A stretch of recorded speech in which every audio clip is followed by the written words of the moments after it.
Good morning students. आज हम MA first year का सेकंड पेपर पढ़ेंगे, मानव विकास। इसमें हमारा टॉपिक रहेगा बालक का शारीरिक विकास, physical development of the child. इसमें लिखेंगे समस्त विकासों में सर्वाधिक महत्वपूर्ण शारीरिक विकास है। जो पूरा हमारे जीवन के विकास होते हैं उनमें सबसे ज़्यादा महत्वपूर्ण विकास होता है शारीरिक विकास। वस्तुतः यह अन्य विकासों के लिए आधार का काम करता है।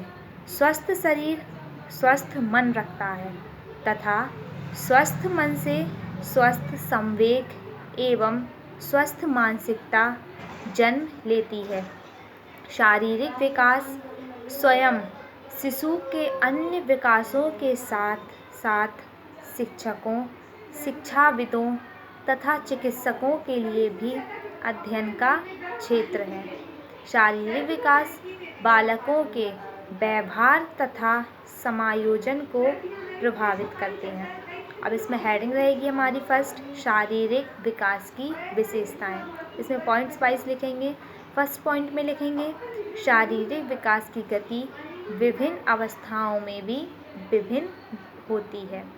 नेक्स्ट पॉइंट, शारीरिक विकास सर्वपक्षीय तथा समीपोदूरस्थ होता है, अर्थात विकास में सिर या धड़ के समीप के अंगों को प्राथमिकता मिलती है।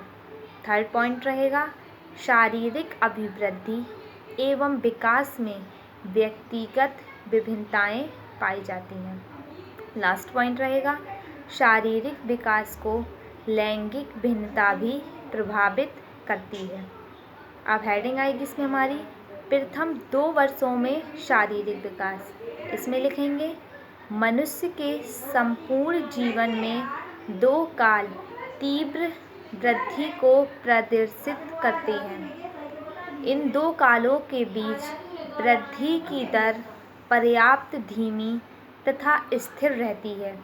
वृद्धि की प्रथम तीव्र अवस्था जन्म के पूर्व शिशु अवस्था तथा प्रारंभिक बाल्य अवस्था होती है।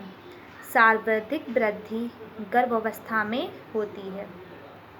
हेडिंग आएगी इसमें, जो हमारी हेडिंग है प्रथम 2 वर्षों में शारीरिक विकास। इसमें फर्स्ट हेडिंग रहेगी हमारी ऊंचाई एवं वजन, हाइट एंड वेट। इसमें लिखेंगे जन्म के समय आम भारतीय बालक की ऊंचाई 19 से 20 होती है तथा वजन 7 से 8 पाउंड। बालकों की ऊंचाई बालक के माता पिता एवं वंशजों, दादी दादा नाना एवं इनके माता पिता की ऊंचाई द्वारा निर्धारित होती है, किंतु शिशु का वजन माता के भोजन एवं पोषण, परिवार की सामाजिक आर्थिक स्थिति, व्यायाम, स्वास्थ्य एवं बीमारियों द्वारा प्रभावित होता है। सामान्यतः अधिक ऊंचाई के बालक अधिक वजन युक्त भी होते हैं। जो ऊंचाई और वजन होती है, बालकों की जो ऊंचाई होती है वह बालकों के वंशज और माता पिता पर निर्धारित होती है कि बालकों के माता पिता की ऊंचाई कैसी है और उनके वंशजों दादा दादी नाना नानी की ऊंचाई कैसी है। बच्चों की ऊंचाई बच्चों के वंशजों पर निर्धारित होती है और जो बच्चों का वज़न वेट होता है वो माँ के आहार पर, माँ के स्वास्थ्य पर, व्यायाम पर, आर्थिक एवं सामाजिक स्थिति पर निर्धारित होता है कि माँ कैसा आहार ले रही है, गर्भावस्था के समय व्यायाम कर रही है, परिवार की आर्थिक स्थिति कैसी है, इस पर बच्चे का वज़न निर्धारित होता है। आगे लिखेंगे 3 माह के बालकों की लंबाई में जन्म की लंबाई की तुलना में 20% की वृद्धि होती है।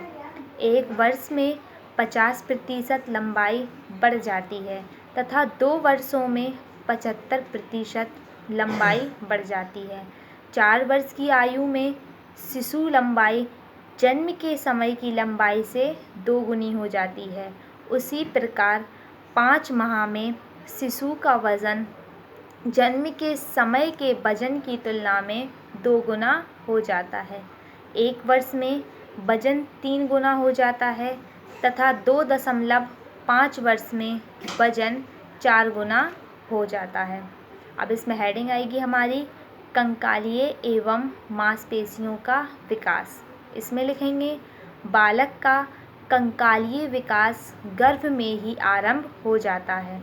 जन्म के उपरांत प्रथम वर्ष में अस्थियों की संख्या एवं रचना में तेजी से अंतर आता है। जन्म के समय शिशु की अधिकांश अस्थियां नर्म तथा लचीली होती हैं। शरीर के कुछ भागों में तो अस्थियां होती ही नहीं हैं। उदाहरण के लिए सिर के तालू पर शिशु के सिर का ऊपरी भाग अत्यंत नर्म तथा नाजुक रहता है।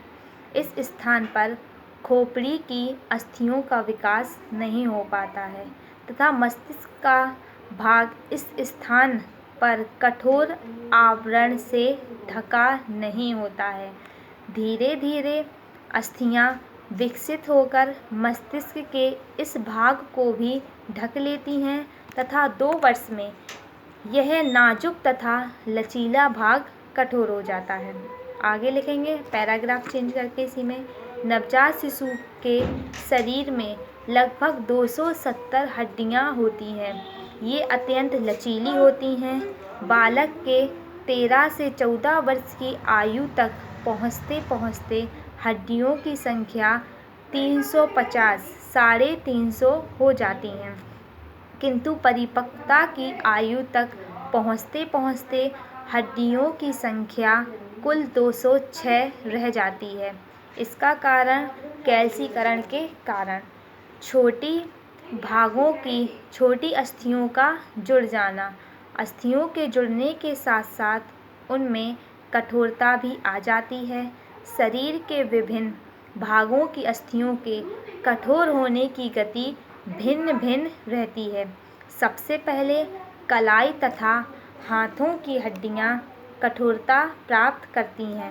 इसी कारण शिशु में वस्तुओं को पकड़ने, उठाने तथा हाथों व कलाई के द्वारा घुमाने की कुशलता आती है।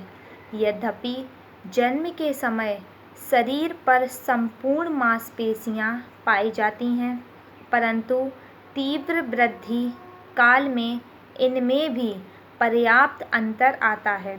मांसपेशियों की लंबाई तथा मजबूती आयु के साथ बढ़ती है।